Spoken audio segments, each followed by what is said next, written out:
So the next thing we're going to talk about is trauma, and this comes out of the PEP course. I think it's a pretty good lecture, and it's got case-based scenarios, so we will run through some of the stuff because summer will be here before we know it. Paul, will you forward me, please? There we go. All right. So let's get through those objectives. Here's your first case. You guys get to talk. So 5-year-old boy who was struck by a car while riding his bike. He was thrown about 15 feet from the vehicle. So when you roll up on the scene, what are some things you want to know? How fast was the vehicle going? How fast was the vehicle going? What else? Was Was it wearing a helmet? Is he still conscious or unconscious? Or? Yeah. What's his general appearance? Still conscious or unconscious? I'm sorry. What type of vehicle actually makes a difference? You know, did he get hit by a smart car, or did he get hit with a 3/4 ton pickup? What sort of surface did he land on? So here's your PAT. Everybody's seen this PAT in other classes. He is unconscious, not responsive to his surroundings. He has snoring respirations with retractions, and he's pale and diaphragmatic. So right off the bat, what do you know you need to do for him? Get up after the heroin. Yeah, okay, so we need to start moving in some direction, right? Launch a helicopter, get in the back of the truck. Medically, what are we doing for him? Open his airway. Try to fix that snoring. Sometimes, you know, kids, it's just merely repositioning their airway. What else does he need besides opening that airway? Needs some O2. Probably needs some immobilization. And needs fluid. So general impression is obviously he is sick. So we're going to open his airway through jaw thrust, provide 100% oxygen, stabilize his spine. He may need bag valve mask ventilation, and continue with our assessment. So here's what we have. Snoring respirations are relieved with a jaw thrust. That's great. Breathing, his respiratory rate's 36. We said he's 5? Yep. What do you think of a respiratory rate of 36 in a 5-year-old? Too high, too low? Is that okay? For this, actually. It's too high. It's a little high, yeah. He's got good symmetrical chest rise and fall, clear breath sounds. He's satting 95% on oxygen. Are you okay with all of that? We know the rate's up. I can live with it for the moment, yeah. Circulation, his heart rate is 140. What do you think of that for a 5-year-old? That's high. That's high. He doesn't have a radial pulse. His cap refill is 4 seconds, and his blood pressure is 75 palpable. What do you think of that? Yeah, don't like it. I don't like it either. So, and I don't know the best way for the distal guys to see this, but they'll just have to hear it. So blood pressure, I told y'all earlier, I talked about what's normal blood pressure. So for a newborn, a minimum systolic pressure is 60. Think about that, guys. Their minimum systolic pressure is lower than our diastolic pressure. For an infant, so by newborn I mean birth to a couple months of age, for an infant, their minimum systolic is 70, and for a child, it's 70 plus 2 times their age. Average is 20 points higher. So newborn minimum is 60, newborn average is 80. Infant minimum is 70, average is 90. And a child up to about 10 years of age. At about 10 years of age, they start having adult pressures. 70 plus 2 times their age or 90 plus 2 times their age. So this little guy is 5. What is his minimum systolic pressure? 80. So less than these minimum levels, they're in hypotensive shock, right? What we used to call decompensated shock. They're now in hypotensive shock. So if his minimum is 80 and his 75, is he in bad shape? Absolutely. You're way behind the 8 ball on him. So anytime you drop below average and get closer to minimum than to average, you need to think about what you're doing to assess that. All right. Disability. He responds to painful stimuli by extensor posturing. Is that a problem? Oh yeah, absolutely. So what's that making you think about? What sort of injury? Brain. Yeah, head injury. Absolutely. And exposure, he has a scalp contusion and a deformity of his left arm and upper leg, and his belly's distended. So what other injuries are you thinking about? Internal bleeding. Yeah, his belly bleeding, right? What do we know about kids and their bellies and belly injuries? Hold their whole blood. And hold a good deal of blood in there. Think about this. In children, their ribs are very horizontal. Ours are kind of diagonal. Theirs are very horizontal, so their liver and their spleen are not very well protected. They also don't have the belly fat and belly musculature that we have as adults. So it's very easy to get abdominal injuries in kids. So that's not unusual. What about that upper leg issue? Yeah. We got a femur fracture? Is that a big deal? Yes. Yeah, a lot of blood loss. And that left arm fracture. So what would you do for this? You've got bigger problems than that femur fracture to deal with initially, but what would you eventually do for that femur fracture? Traction splint. Do we put traction splint on all age children? We get a bunch that come in the ER without them, but does a 2-year-old need a traction splint just like a 20-year-old? Yes. Yeah, they do. Absolutely. So any child who's ambulatory, if they are walking, and most kids are walking around 1 year of age, if they're walking, they're developing the musculature that's going to cause that same issue as it does in your adult patient. They're going to have that muscle cramping and so forth. They need a traction splint. It's going to help with the bleeding. It's going to help with the pain. What kind of traction splints are y'all carrying? Do you have anything that would fit a child? The KTDs, the Kendrick traction devices. Those are fabulous because you can open them all the way for your adult or open them part way for a kid. So that's kind of nice.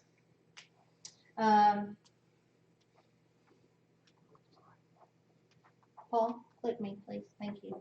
So general impression, we know that this kid's really sick. Management priorities. So as we said, we may need to start back valve mask ventilation. How many times a minute? 12 to 20. Very good. Stabilize the spine and extremities, rapid transport. How much of a fluid bolus do we give him? 20 mLs per kilo, as fast as you can get it in there. So stay or go. Well, we said right off the bat, we're going to go. Where is this 5-year-old going to go? UT. So when do you take, what kids go to Children's, what kids go to UT? Multi-traumas goes to UT. That's the simple one. I'm sure ones to the chest go to UT. Anything that's considered level 1 trauma goes to UT. Non-surgical, and actually a better way to look at it is level 1 surgical trauma goes to UT. Because burns can go either place. Because both of us, both UT and Children's, are going to send them on to either Shriners or Joseph M. Still. They're either going to Cincinnati or going to Augusta, Georgia. But level 1 trauma, I think we've talked about this. It's been going on for a number of years now, but UT and Children's work very closely together. We staff their PICU. So it's kind of like our PICU in their building. So it's the same intensivists, it's the same nurses in the pediatric ICU, it's the same surgeons, but it's just a little different system because they're set up to take these level 1 trauma patients 24/7 and have the folks in the OR and so forth. So they will get into our system, but if you have a parent saying, I really want to go to Children's, well, they're gonna see some of the same folks once they get out of the ER setting. But UT only has there's a little over 300 a year level 1 trauma alerts, and only a small fraction of those are truly level 1 trauma. So it just doesn't make sense. It doesn't make sense to have two systems. It makes sense for us to combine our resources. So leading mechanisms of injury in kids. So preschoolers and younger kids, vehicular trauma is right at the top of the list, right? Anybody involved in the car seat program? Okay, so you know, how bad are those car seats when they come through to get a new one? They're horrible, yeah. And you know, they're not put in properly. They bought them at a yard sale. You know, they're originally from 1970 or something. So vehicular trauma is huge, especially those poorly installed car seats. Also, we see pedestrian injuries, right? These little ones run out in the street.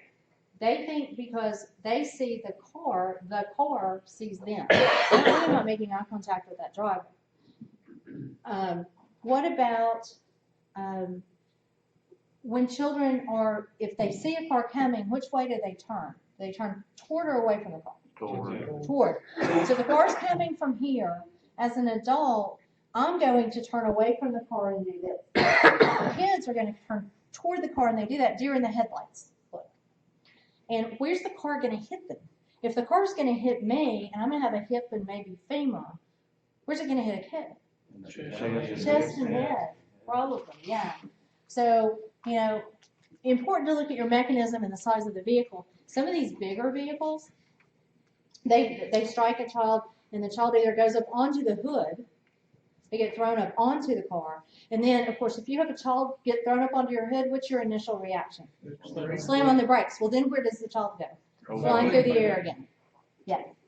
So, also, for some of the bigger vehicles, some of these kids submarine underneath them. So that's obviously an issue too. Drowning is huge. We live somewhere with lots of pretty lakes and rivers, but we see lots of drownings every year, or near drownings. Fires, don't have to tell some of you guys. Where do kids go in house fires? Under the bed, in the Under closet. the bed, in the closet, they hide, right? Well, they get in these confined spaces where there may be a greater concentration of heated gases or toxic fumes, and children breathe faster anyway, right? So they have a faster uptake of heated gas and toxic fume into a smaller body. So it's a big issue with kids. And their airways are tiny. So how big's a kid's airway? About as big as their pinky. So if you get a little bit of swelling just from some heated gas in there, do you have a huge airway issue? Absolutely. Abuse, falls. Why do kids fall so much? Because they climb around everywhere. Well, they climb around everywhere. They got those big old heads. Their center of gravity is more up here than down here. So they're like, you know, they're kind of like weebles, except they do fall down. Yeah, they do weeble wobble a lot. And very prone to falling because of that. School age kids, a lot of the same things. Gunshot wounds, unfortunately, in our very area. We have seen this recently.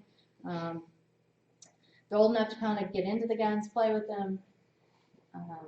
And the knife and gun club's getting younger.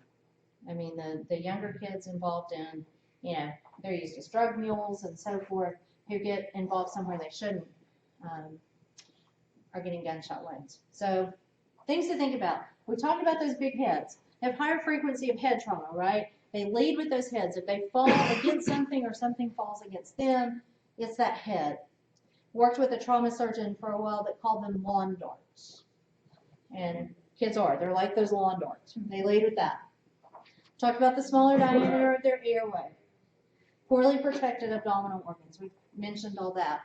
Softer, thinner chest walls. So kids' bones are very pliable. Kids' bones will give very easily. That's especially true of their ribs. So if they take a blow to their chest,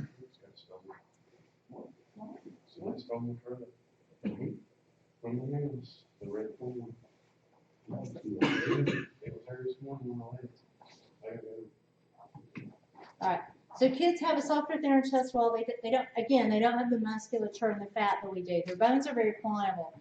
Is it common to see a rib fracture in a child? No. You don't hardly ever see a rib fracture in a child. Because what happens is they get hit in the chest and their bones give, and they go back into place, so they don't break. But what do you have underneath that? Lung, heart, so you get pulmonary contusions, cardiac contusions, pneumothoraces, hemothoraces. So just because you don't have a rib fracture doesn't mean you don't have something going on underneath. Soft tissue injury. Pulmonary contusions in children are very insidious because on the scene they might look okay, but that bruising's gonna get worse and worse, and they're not gonna be able to ventilate. And you know, we have seen, and there was a child who came into UT recently. Debbie Toggle called me and was kind of upset about it. But daddy was driving drunk. Child wasn't restrained. She hit the dash. That was her only injury. And she looked okay on the scene, and she looked okay when she rolled into UT. And 4 hours later, she was dead from pulmonary contusion. And there's nothing you can do about it. I mean, she's sitting there in a trauma center, but there's nothing you can do to adequately ventilate her if her lungs are filled up. So think about those underlying injuries. Think about those mechanisms. Compensatory vasoconstriction. So I gave you all those rates, but do kids drop their blood pressures early on? No. Adults don't drop their blood pressures. I mean, we're all taught hypotension is a late sign of shock. This is especially true in kids. They have healthy vasculature. They haven't eaten at parties for 50 years or smoked for 50 years. They constrict and dilate very effectively, but they will constrict and maintain their blood pressure right up until the bitter end. So falling blood pressure in a kid is very, very ominous. And then we talked about their larger body surface to weight ratio, multi-system injury, much more common there. So this right here illustrates what I was talking about earlier. Where's that child going to get struck by that car, and how's their mechanism? This goes back to the whole car seat thing and children appropriately restrained. You've seen those kids that they've got a lap belt right around their belly button area, right, instead of over their pelvis, so they get abdominal and get abdominal injuries. I've seen parents they've either got a shoulder belt that comes up like right here, or they've got it tucked behind their back. Those are all issues. Here's falls and bike wrecks. Bike wrecks, 2 big injuries. What do you think they are we see from bike wrecks? Wrist Yep, wrist and abdomen. and abdomen. Because they go over and they catch themselves. They go over those handlebars. They catch themselves with their hands, so we get wrist fractures. And they catch their belly on the handlebars going over. So liver, spleen, those kind of things are an issue with bike wrecks. So optimal airway management. So we said we're going to ventilate this child at 12 to 20, right? He has a head injury. Back in the day, and some of you guys have done this a long time, remember we used to hyperventilate all our head injury patients, and then they said we're killing our patients because we're making them vasoconstrict and stop some of the bleeding, that they're not getting the oxygen to them. Well, if you have a head injury patient, and don't worry about all this busy stuff on the screen, if you have a head injury patient and you need to hyperventilate them, when would that be? How would you know you needed to hyperventilate a head injury patient? Big old blown pupil and one that's ED. Right, so pupillary response. Whose triad are we looking for? No. Cushing's. There's Cushing's, there's Waddell's, there's Beck, yeah. Cushing's triad. What happens in Cushing's triad? So what does their heart rate do? Goes down. What's their blood pressure do? Goes up. So it's the opposite of what you expect in your shocky patient. In Cushing's triad, with a head injury and increased intracranial pressure, their heart rate's going to go down, their blood pressure is going to go up, and their respirations are going to be either irregular or absent. So if you see Cushing's triad, you see changes in pupillary response, we need to hyperventilate. So that is a last-ditch effort. How many times more a minute would you hyperventilate? So if you normally ventilate this child at 16, how fast would you go hyperventilating? Maybe 25, 30. Maybe, yeah, 10, about 10 more. And that's it. So if you normally ventilate them at 16, you'd go to 26, but that's it. Don't jump up to 50. So we said this child has signs of shock. We're going to start volume resuscitation. IV, IO, 20 cc's of fluid. The standard fluid these days is normal saline. Most everybody's gone away from lactated ringers in the literature. And I don't have to tell y'all we didn't delay transport. So this child got backhoe mask ventilation, got an IV, 400 cc's of normal saline. BP went up to 84 PALP after a fluid bolus. So we said 5-year-old, minimum blood pressure is what? 80. 80. So is 84 okay? Does he need, yep. Would you give more fluid? Mhm. Listen to breath sound. Listen to breath sounds. I'm not so worried about fluid overloading him. What I'm worried about is breaking up the clots that have already started. As you guys know, we've talked about in adult population, permissive hypotension for a long time, right? Our trauma patients, if you can get their pressure to 90 or so, that's good. If you push it up much higher, the body, where it's been traumatized, is trying to clot off. It's trying to clot off all those bleeds. And if you push the pressure up higher, you're going to wash those clots out. You're going to do away with the body's natural way of managing this trauma and this bleeding. So just like with adults, with kids, you want to get their blood pressure somewhere right at their minimum or a little bit above it and keep it there. That's enough for them to perfuse their brain, but it's not enough that we're going to do damage to the body's natural system to deal with this trauma. So would I give more fluid? I'd probably run some, keep open fluid or at a maintenance rate, but I sure wouldn't bolus them again because we've got them somewhere that they're able to perfuse. Patient required intubation, stayed in the ICU for 7 days, had a closed head injury, left femur, elbow, lacerated spleen. These days, we usually don't take them to the OR for lacerated spleen. If it's relatively minor, we're going to let it heal because we found the risk of taking them to the OR and opening that up is greater than letting the body just heal itself if we can manage it. Extubated on day 6, sent to rehab on day 12. So, questions, comments on that? All right. Second case.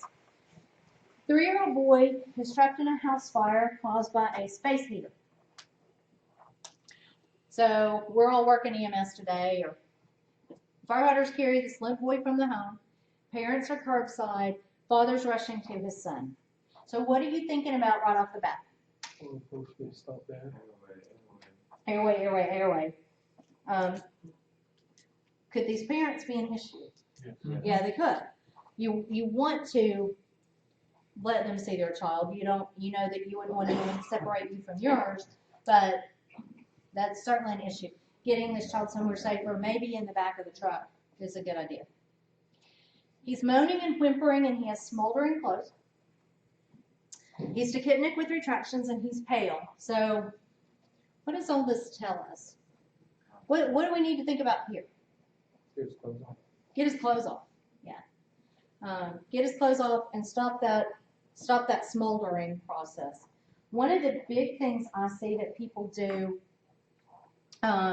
with kids and they forget is to take that diaper off. And we see a lot of scald injuries where kids have pulled something off the stove and they take off their clothes except for that diaper because they're trying to give them some modesty. But our diapers that we have these days are so super absorbent. It's a lot of hot water held there, and you get a lot of burns to the genitalia, which obviously that's a bad thing. He's tachypnic, so we know he's got airway involvement. He's pale. Obviously, our general impression is respiratory issues. Yeah, he's really sick. So, smoldering clothes, stop the burning process, oxygen by non-rebreather. Here's your ABCs. His airway seems to be patent, and he's not coughing up any of that black, gray, goopy stuff.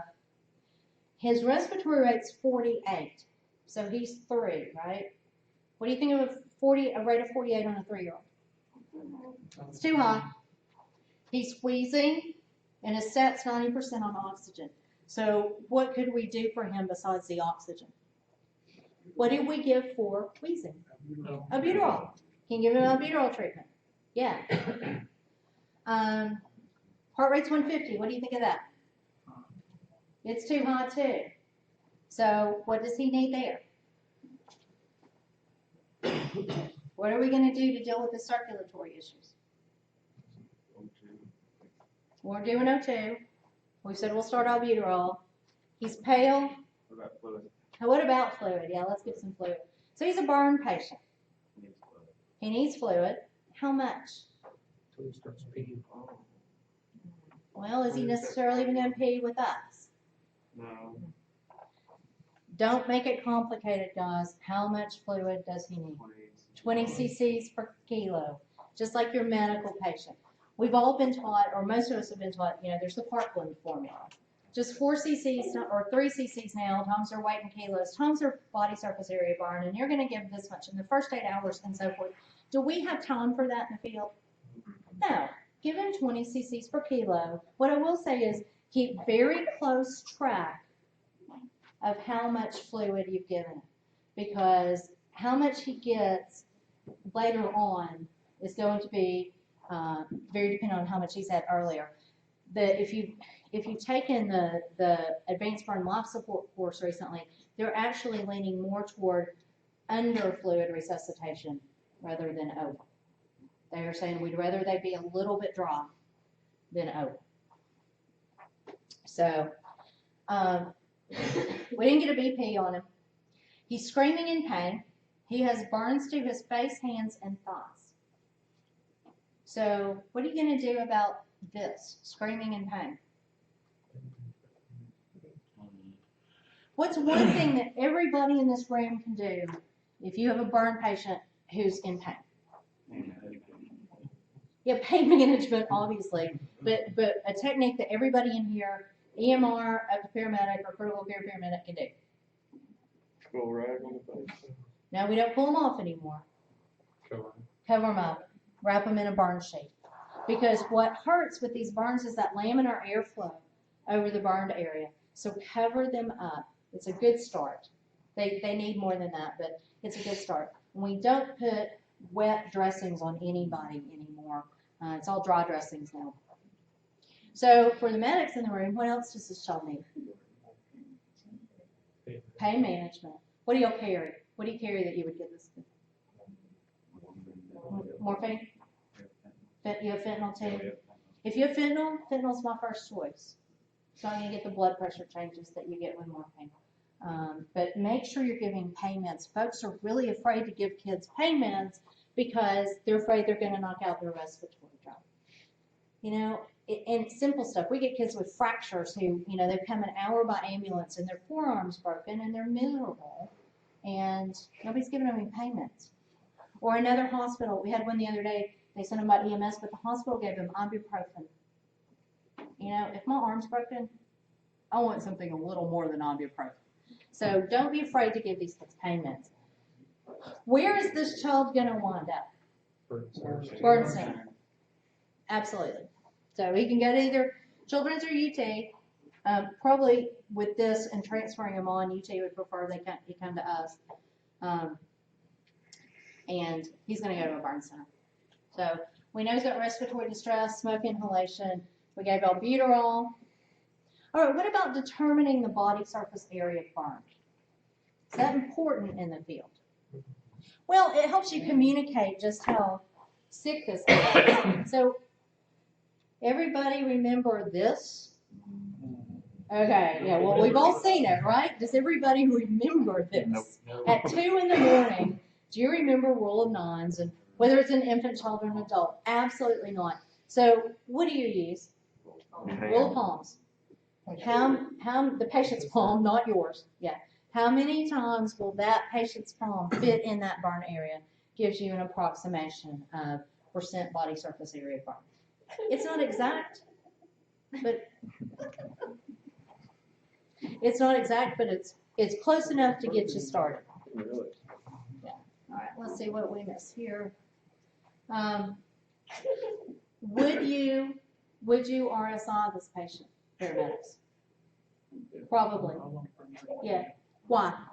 Because Airway compromise. Airway compromise. Because if we said this child's airway is the size of his pinky, and we know he's got inhalation injuries, he is very rapidly going to get swelling there. I'd rather intubate him early rather than late, because later on, he's going to be tough to intubate. He might even need a needle or surgical cric to fix that. What do you guys use for your RSI? We have an accommodate rock here on the and work here on. So what would you choose for this 3-year-old? Accommodate is a horrible idea. Why is accommodate a horrible idea in children? Anybody know? First aid would be a better option. Yes. It'll just bottom it right Yeah. out even more. That's it, and it will keep it bottomed out. So the answer is accommodate causes adrenal suppression. And your adrenals are releasing your epi and your norepi. So it causes adrenal suppression. So if not earlier on, or they're going to drop their blood pressure. Later on, when they're in that burn unit, they're not going to be able to keep their blood pressure and their heart rate up. So you should never give accommodate to kids less than, usually, most people say 12. Some people say 8, but accommodate in children less than 8 to 12 is a bad idea. They'll have big complications later. So Versed would be your better option. What induction agent would you choose? You said you got Norcuron and subs.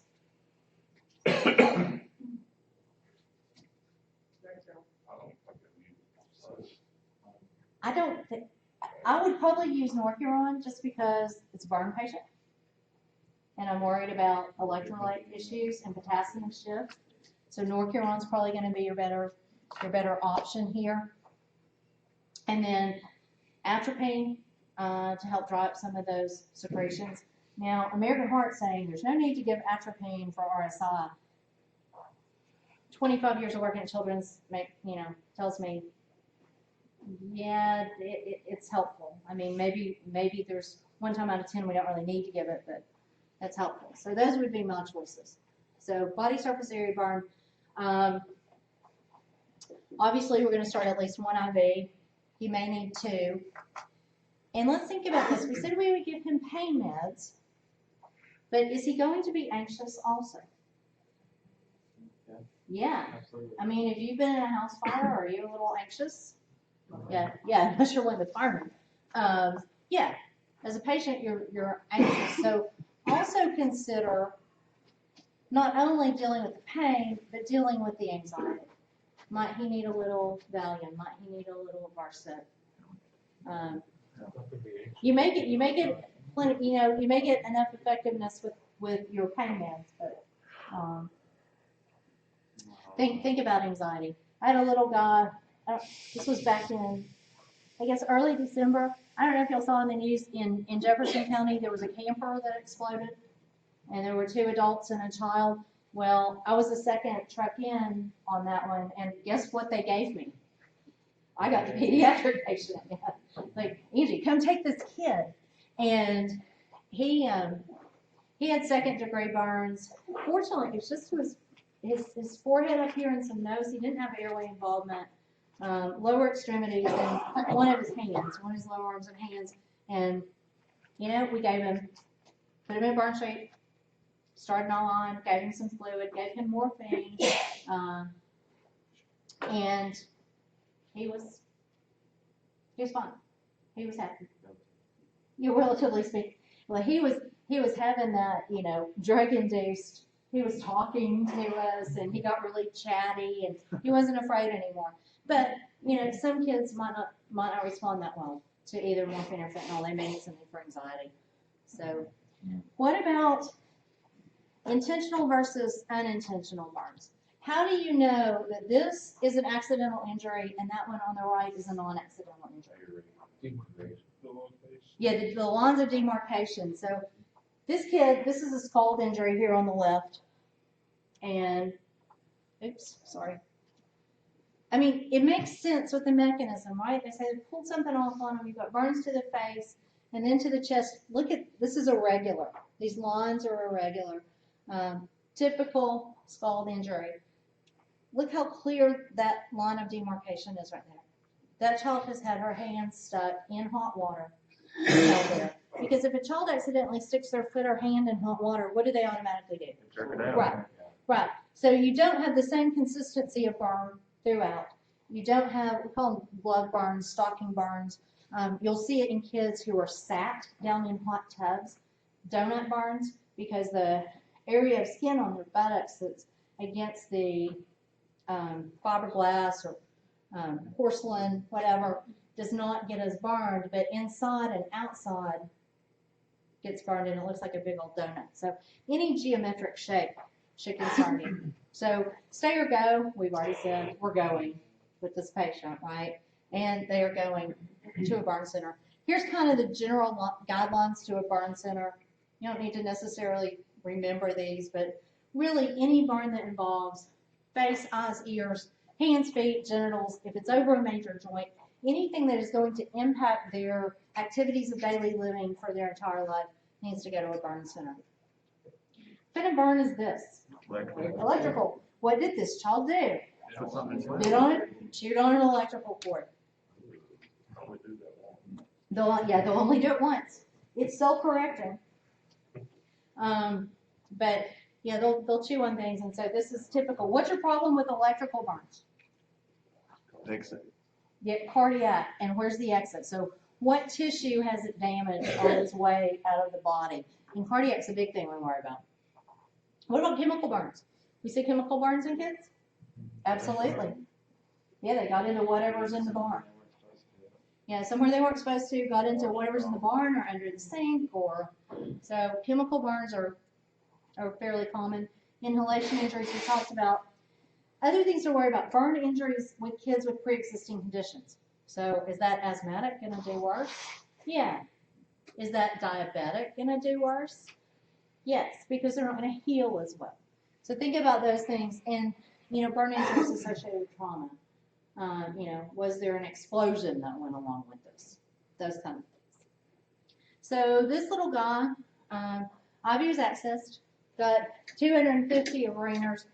I would say these days he needs saline, fluid resuscitation. He got a fentanyl drip, supplemental oxygen and albuterol, stabilized, transported to a pediatric burn center. So, any questions on that? All right, let's do one more. You've got a 3-year-old who fell about 20 feet from construction scaffolding. So you're on your way to call. What are you thinking? Wow. Why? Is the economy that bad that this 3-year-old is? Yeah. Oh. Bring your kid to work. Yeah, bring your kid to work day. So just thinking about this, what injuries are you expecting? On your way to call, what injuries are you thinking about? Spinal trauma. Spinal trauma, head trauma, anything Everything trauma, everything Body trauma. Everything's Right. broken. Everything's broken. So yeah, I mean they're likely to land on his head. He could have chest issues, abdomen issues, musculoskeletal. Do you have, for a 3-year-old, something to think about on the way to your call? Do you have the right stuff you need? Do you have a pediatric C-call Yes. that will fit a 3-year-old? Probably not. If you don't, what can you use? Towel roll. Use a towel roll. Just, just roll it up, put it around here. Improvise. What about a spine board? Can you put a 3-year-old on an adult spine board? Yeah, sure you can. But you got to pad. Remember having to pad all those void spaces in school when you got really tired of that? Well, there's a lot of void spaces. Putting a 3-year-old on an adult spine board, but there's nothing wrong with it. Sure, you can do that. Airway issues, might you have airway issues and have to intubate this child? Yes, absolutely. 3 years old, what size tube? Yeah, this side, look at their pinky. Yeah, you're probably looking at a 4 or 5 or so. IV access. Go start a line on. It's an issue too. Are you going to have psychosocial issues to deal with? Yes. So you pull up to a suburban house under construction. Daddy frantically leads you into the structure where this child is sitting in mom's arms and the child's crying. Is that good? Yeah. Oh yeah. This child's breathing. A crying child's a breathing child. Dad shows you the platform where the child fell onto the concrete pad. Is that bad? Yes. Didn't land on that soft dirt, landed on that concrete pad. Here's your general appearance. The child's alert, he makes eye contact, he tells you to go away. Good. Normal. We're not. That's normal for a 3-year-old, right? No retractions, flaring, or grunting, and he's pink. Do you NPC him? No. Well, that is a question, you know. But kids are like tigers, right? They're bouncy. Their heads are made of the rubber and their tails are made of spring. So he's stable, but obviously he's got a potential for serious injury. Here's your ABCs. Airways patent. He does not want you to put a seat collar on him, put him on a board. Do you still do it? If not, If you fell 20 feet onto concrete, do you still do it? You gotta do the best you can. Yeah, you do the best you can. You get mom or dad involved. Here's my thought. If he was in a 10-mile-an-hour fender bender in a Walmart parking lot, and you know, maybe he slid around in the seat a little bit, then no, he doesn't want to be immobilized. I'm probably not going to do it. But if he fell 20 feet on the concrete, he probably needs to be immobilized. And I know, you know, I assume that you guys also have criteria for your adults so you don't have to immobilize them. Yes? So, I mean, the current literature, the evidence-based practice says, you know, if adults meet certain criteria, we don't need to put them on a spine board like we always have. In kids, it's a little bit different just because they don't communicate as well. So if he's got this kind of mechanism, preferably needs to be immobilized. He's 3 years old. His respiratory rate's 48. What do y'all think of that? It's a little high. He's crying with good air entry. You can't get a SAD on him. Is that a big deal? No. Yeah, I want to know what his breath sounds are. We're not there yet. We'll get them for you in a second. All right. Heart rate's 160. What do you think of that? It's a little high. Capillary feels brisk. He's got a good radial pulse. His blood pressure is 110/80. So look over there. What is his minimum? He's 3. What's his minimum systolic? 70 plus 76. 76. It's not.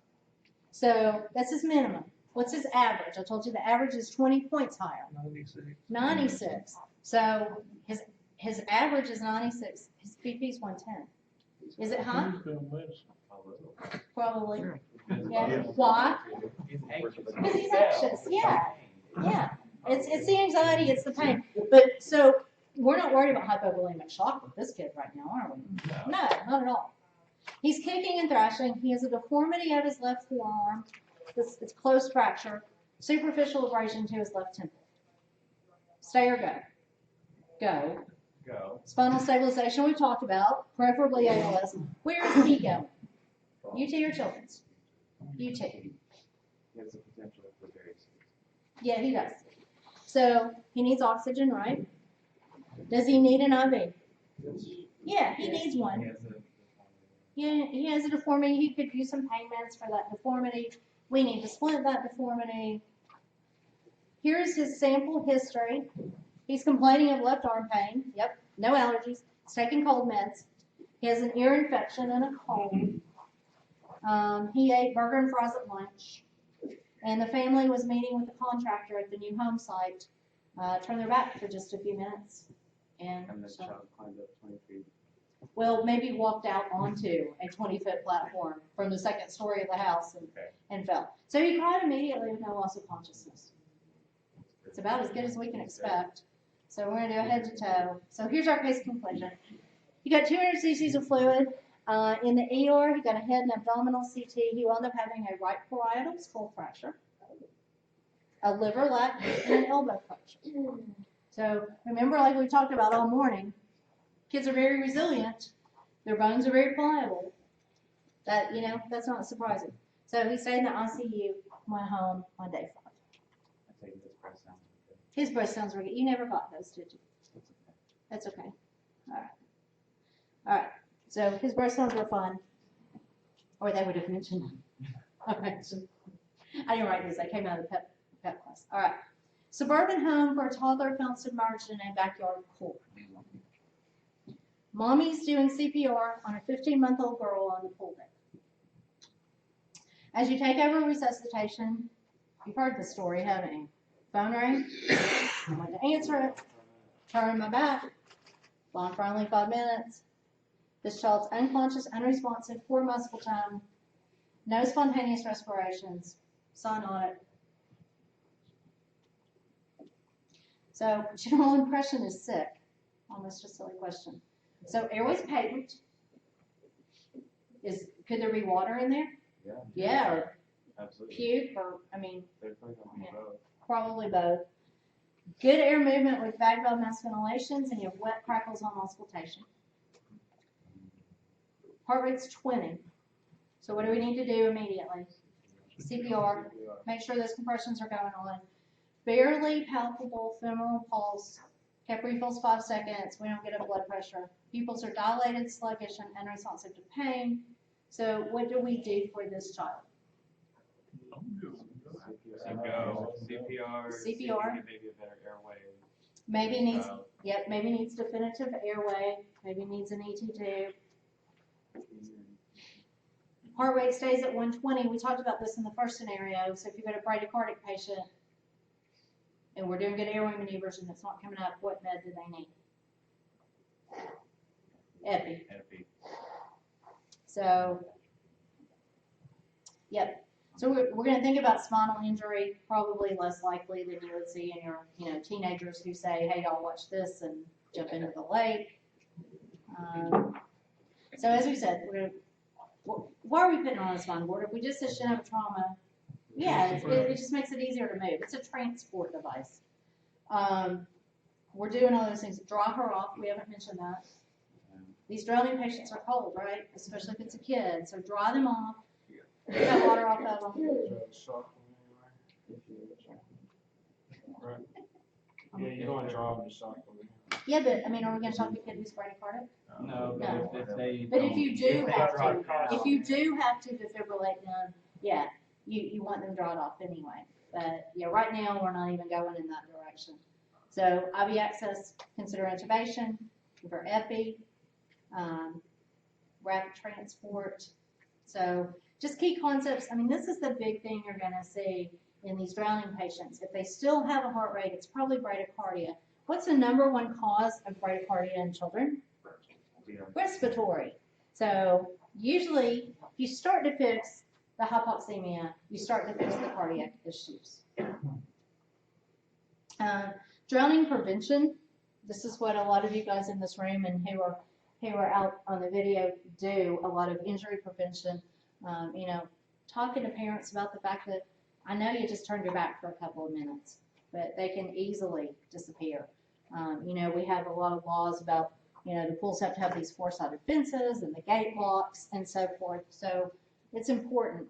Had a friend who went to a pool party recently, and there were a lot of kids and adults, and one adult was responsible for the children at all times, and they designated that by, they had this kind of tiki looking, a lightweight tiki torch thing. Oh, the tiki Yeah, torch, and she said, if you were the adult who was supposed to watch the kids, you held that tiki torch. And you didn't forget that you were supposed to watch the kids because you were holding it. And if you went to get a beverage or something to eat or went to the restroom, you handed that off to someone else. And I thought, that's really a pretty good idea. That somebody's always in charge of that. So with this child, we gave oxygen and compressions. After 30 seconds, the heart rate came up to 80. So can we stop our compressions? Yes. After 1 minute, heart rate's 120. Spontaneous respirations return. I think they're very optimistic, but blankets are applied to prevent heat loss. Just to give you an idea about how cold kids get, if you have a newborn, I know this is a little older child, but if you have a newborn in the back of your ambulance, American Academy of Pediatrics recommends that the back of your truck be, get this, 100 degrees Fahrenheit. Yeah, it's not happening. The back of my truck is about 64. That's room temperature. Yeah, that's why we have blankets. But I tell you that, not recommending you crank it up that high, but to tell you, they do get that cold. So think about warmed IV fluids. Think about blankets. This burn kid from the camper explosion I was telling you about, I did crank the heat in the back of my truck up. I mean, I was dripping sweat, but this child was cold. So this child slowly got better. She was stable. Sats were about 94 on 100% O2. Diffuse infiltrates on her chest X-ray. Stayed in ICU overnight. Had near drowning pulmonary edema. Stayed in the hospital for about 4 days. That's pretty normal progress. And you guys, I think, know this, but if you have a child who's a near drowning, you show up on the scene and they're kind of coughing and sputtering, but the parents say they look okay, please try to talk them into going and being checked out anyway. Because a lot of times, several hours later. Do not leave that patient, do not let the parents transport, they can rearrest. Well, even if they didn't arrest in the first place, they might arrest later. They might slowly start to deteriorate. The water washes out that surfactant in their lungs. So yeah, Dennis is right. You know, even if the parents say, I'll take them, these near drowning kids are at very high risk to deteriorate later on. So make sure you transport them. So, submersion injuries are bad, and spring is upon us, and we will be seeing some of these, no doubt. So, questions on trauma? And do you find on your drownings with, I mean, anecdotally, you would think that highly chlorinated would be different than creek water versus whatever. Do you see any difference with any literature? Well, I mean, if you drown in the lake or the creek, your risk of infection is higher, so we're going to do antibiotics. If the chlorine is mixed appropriately, they don't seem to have any issues, but, you know, we have had those kids where the chlorine is off and they get some chemical burn almost in their lungs. What we're seeing now is a lot of people are going to saltwater pools. So, yeah, so the salt water, though, down in the lungs tends to wash out that surfactant more readily than the fresh water does. So long term, there's probably a little bit of difference. And we haven't seen enough, and I hope we don't, but I know we will. We haven't seen enough saltwater pool near drownings to have anything to tell you specifically there. I know we've had a couple of incidents where the heavily chlorinated splash pools have created some issues. Mm-hmm. Have you noticed any long-term effect? It's sort of a short-term. It's the short term. I mean, again, kids are very resilient. They heal very well. So, yes, it may give them some problems while they're in the ICU, or, you know, they may have a few months of having to, they keep catching their breath as well and so forth, but they usually heal up okay. Any other questions? I have one thing to tell you guys before I forget, and then we'll take a little break. I have one more thing. We'll have you out of here before noon. There is a disaster study going on through Yale University. There's a professor there named Dr. Cicero, Mark Cicero, who is a great guy. He's very supportive of EMS. He does a lot with Peds and disaster training. He came to speak at our Emergency Medical Services for Children conference in Knoxville a couple years ago. Very cool guy, very laid back.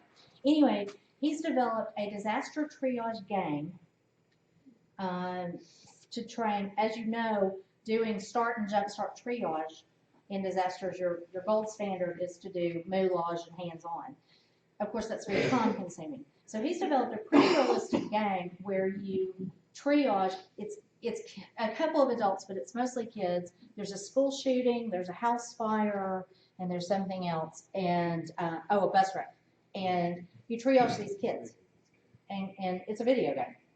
Anyway, he's trialing it, and he called me and he said, can you get some of your folks on board in Tennessee? And I've already got like 50 or 60 folks signed up, but he will give you, if you will play this video game for 10 to 15 minutes a week, takes about 10 minutes, but by the time we pull it up and all that, 15 minutes a week for 13 weeks, because he wants to see, do we improve by playing this game? Do we learn? So 15 minutes a week for 13 weeks, you will get a continuing education certificate for 3.25 hours from Yale. Here's your chance to get a certificate from Yale. And a $15 Amazon gift card from them. So you can play it on any device. They say you can play it on your phone. They say it's tougher to play on your phone because the screen, if you've got a smaller phone. But I'm going to put my email address up here. If you are interested, email me, and I will put you on the list. And I'm going to send them a list on Monday. I've got about 12 more people who've signed up, but I'll send you all the list, and then they will send you the info. The study starts February 15th, and they will take people after that date, but it needs to wrap up by July 1. So if you want to be a part of that, Is it computer platform? it's all computer platform, yeah. So you can do it on a laptop or a tablet. They said the only thing they found is if you have the Apple operating system, Mac. iOS, that part of the screen tends to get a little bit cut off. So it's better if you can do it on a laptop or a tablet or something, but you can do it on your phone. Oh, like an iPad? No, an iPad is fine. They were talking about doing the phone Oh, on your phone, okay. on your phone. The screen is just so small, part of the screen gets cut off. So I'll put my email address up here. If you want to do that, just email me and I'll get you the stuff. Otherwise, it's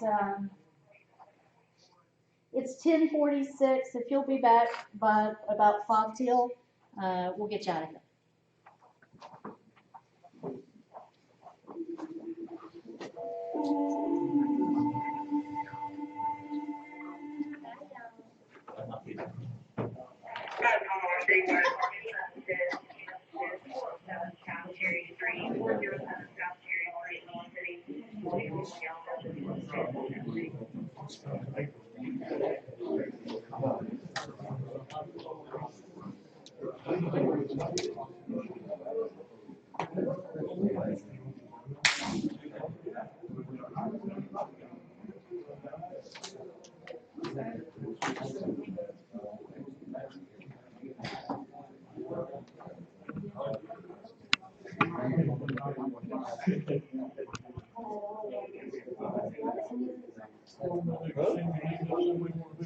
Yeah, just send me an email and say, I want to do the disaster thing, and okay, just put, LCD and so I know, because they want me to keep track of what they. I'm gonna take part in that thing.